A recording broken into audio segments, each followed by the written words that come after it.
Ever since the tragic events that took place in New York City over 20 years ago on September the 11th, 2001, many people have refused to fly on aeroplanes. Whenever an issue, however small, occurs on a flight, human instinct is to assume the worst. This reaction is natural and commonplace nowadays.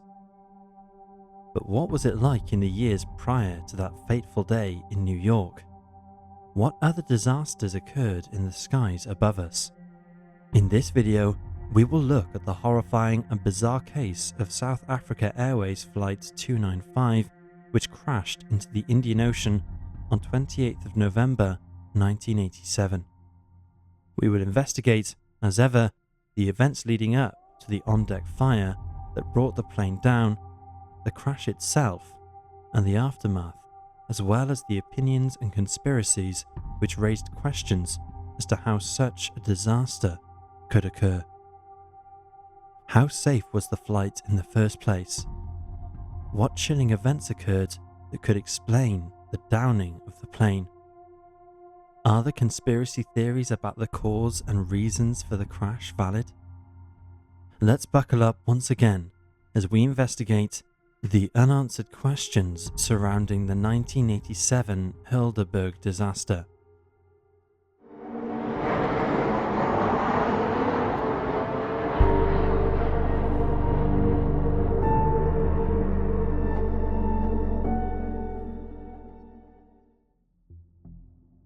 Before we delve into the intricacies of the doomed flight and the mystery which surrounds it, we must look back at the timeline, equipment involved, and series of events as they played out according to the official report, which was disclosed to the public at the time.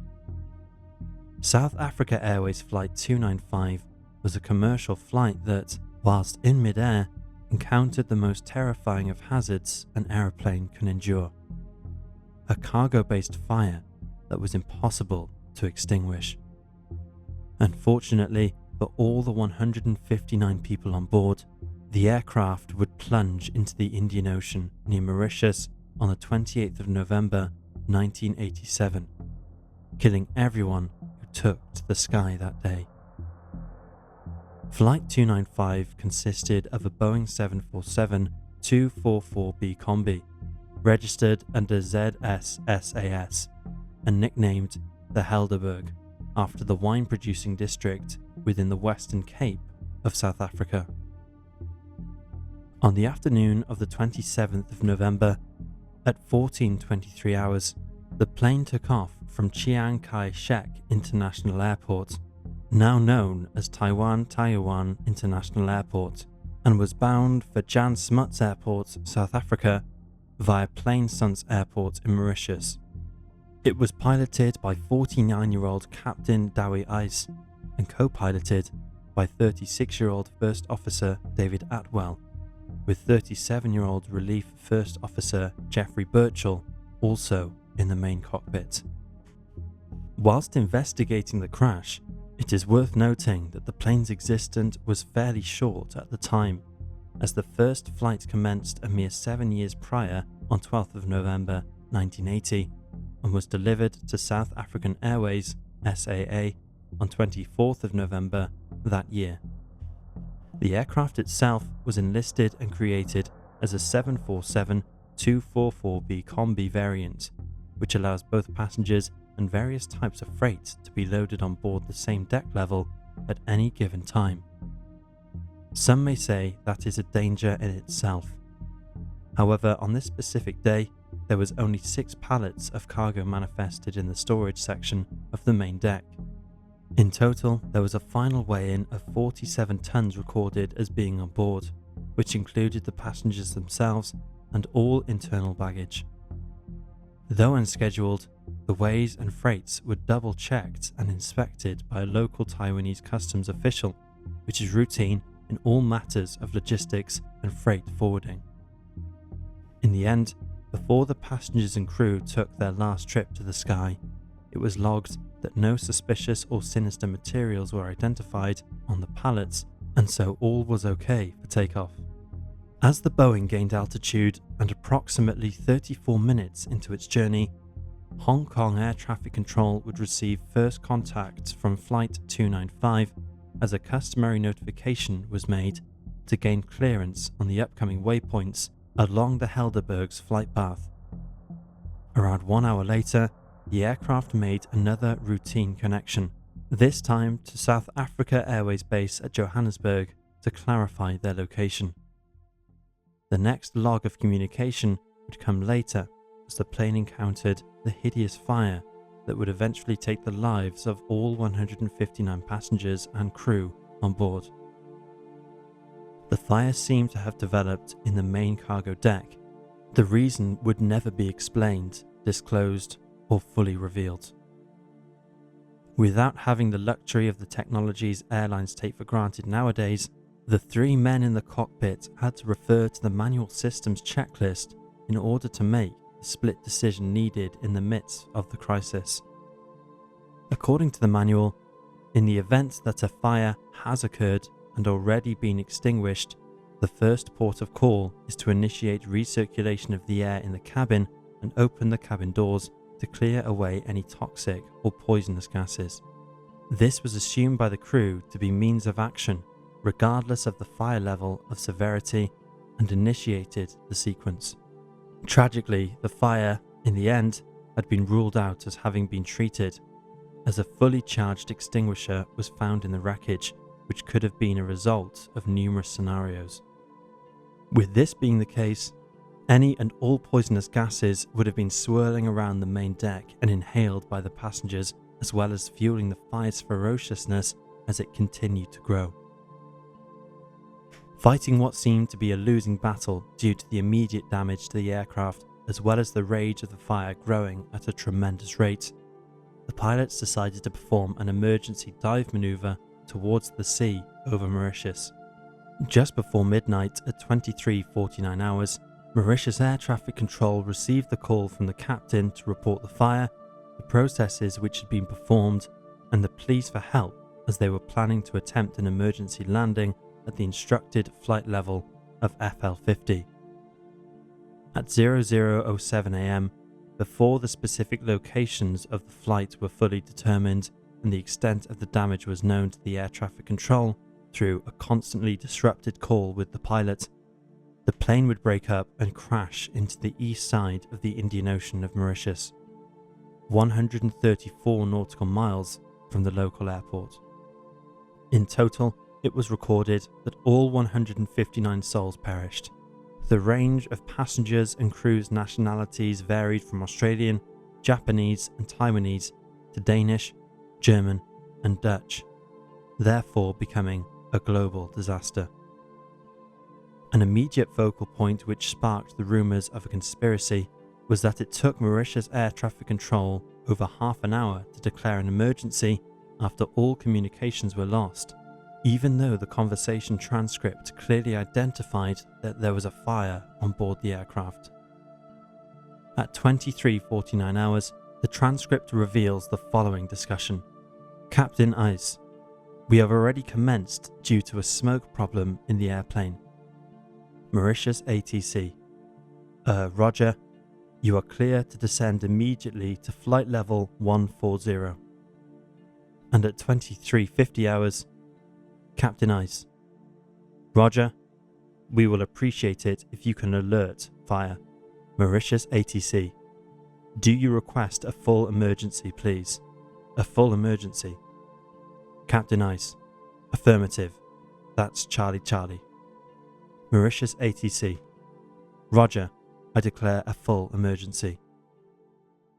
It was also misunderstood by the air traffic controller at the time that the Boeing's last known whereabouts were in relation to the airport landing strip as opposed to the upcoming waypoint, and so the noted location of the crash was incorrect during the initial searches. The United States Navy assisted in the search by supplying crew and aircraft for visual inspections of the surrounding area in hope of finding people alive and to conduct a rescue mission. However, as the coordinates were incorrect, the aerial searches were in vain, and it would be another 12 hours after the ATC emergency was declared before the remains of the plane and those on board were found. This lapse in time and understanding of the flight's crash point was only the beginning of the conspiracy theories to erupt, evolve, and lead up to this day. Members of the public's worst-case scenarios began to spread immediately after news of the crash emerged and focused mainly on the possibility and likelihood that Flight 295 was brought down by terrorists. The reason for this was due to the authoritarian political culture in South Africa at the time, as economic, social, and political decisions were being made by the apartheid government of white-skinned nationals. The fight against apartheid was a long and horrific journey for the black people of the region, but during the struggle had its fair share of terrorist attacks on large-scale firms, white-owned property, and even the South African Airways buildings. So the logical reason for the disaster gravitated towards this conclusion. However, the initial checks of the wreckage and debris which was found floating in the ocean did not reflect any such evidence of an explosion. Subsequent searches were conducted using sonar lights and locator beacons over a few months to try and detect more vital evidence from the wreckage and surrounding areas. Nothing of interest came back though, and so the deep sea search was scrapped. Due to public frustration, the uncertainty of the causes, and the appalling loss of life, it was agreed and decided to assemble an official inquiry to investigate what had happened from scratch. The team was headed up by Judge Cecil Margot, a decorated war hero and member of the Supreme Court of South Africa. The self-titled Margot Commission would begin its investigations with assistance from Boeing airspace experts and members of the National Transportation Safety Board. The official findings from the committee's meetings, documented evidence, and decisions led to the final verdict that the plane was brought down by a fire which arose from one of the front pallets which contained aircraft parts and was located in the cargo area of the plane. They also noted the failure of the fire detection systems within the plane, as well as suppression facilities which would have resulted in extreme heat, breaking up of the aircraft itself, and inability to fight the fire once it was eventually noticed.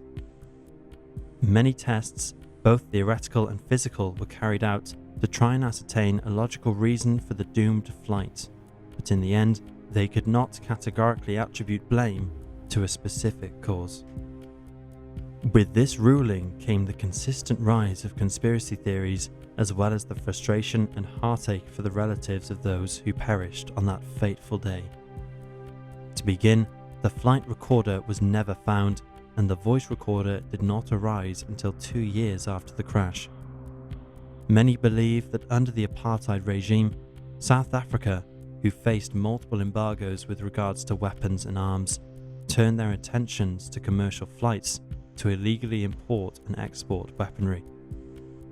This theory reignited the case, and as it transpired, South African Airlines had in fact carried weapons for a Philippines-based firearms manufacturer called Armscor. So in 1992, a second inquiry was set up to investigate things further. This did not look good for the initial committee of Judge Margot, as the cause of the crash could have been connected to Armscor and not the combustion of a lithium battery, as was theorized and publicized by the team.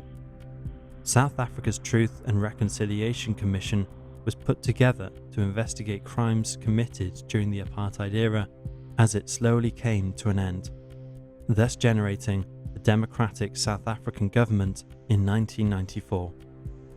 One of the key members of the team was forensic scientist David Klatzow, who was asked to submit his own findings and evidence to previous atrocities.